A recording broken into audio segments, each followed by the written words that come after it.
আমাদের সাথে রয়েছে রাহুল দত্ত, খুব পরিচিত মুখ একজন, সোশ্যাল মিডিয়াতে নো ডাউট ভাইরাল, প্রত্যেকটা গান ভাইরাল, লাস্টে গানটা বেরিয়েছে অজুহাত, সেটাও ভাইরাল। তো আমি আজকে জিজ্ঞাসা করব কেমন লাগছে? খুব ভালো লাগছে, মানে একটা ইউটিউব চ্যানেলের গানের জন্য অ্যাওয়ার্ড পেয়েছি, এটা অনেক ভালো লাগছে। এটা কোনো ফিল্মের গান না, তারপরে এটা অভিনব প্রয়াস, তার জন্য অসংখ্য ধন্যবাদ। আর তোমাদেরকে অসংখ্য ধন্যবাদ যে গানটা শোনার জন্য ভালোবাসা। তোমার তো প্রচুর ফ্যান ফলোয়িং, আজকে এখানেও দেখা গেছে প্রচুর ফ্যান ফলোয়িং রয়েছে।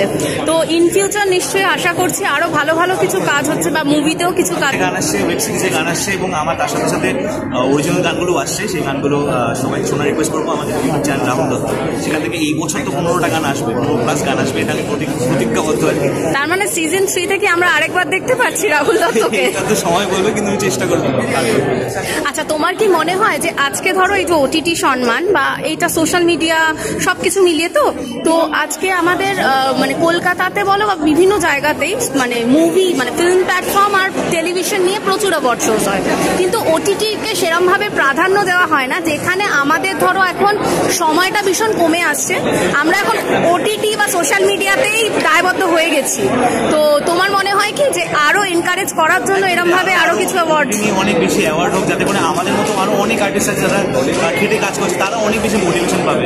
যেমন আজকে আমি পেয়েছি, আমার উপর মাসে একটা দায়িত্ব চলে আসলো যে আরো ভালো করে কাজ করতে হবে, আরো প্রফেশনালি বিষয়টাকে হ্যান্ডেল করতে হবে। তো এরকম যেন আরো ইনিশিয়েটিভ নেওয়া হয়, আমি সেটাই বলবো। আমাদের ডেইলি এন্টারটেনমেন্টের তরফ থেকে তোমাকে রইলো আরো বেস্ট উইশেস, তোমার ঝুলিতে আসুক আরো প্রচুর অ্যাওয়ার্ড, আর ইন ফিউচার আমরা যেন আবার তোমায় দেখতে পাই। Thank you so much.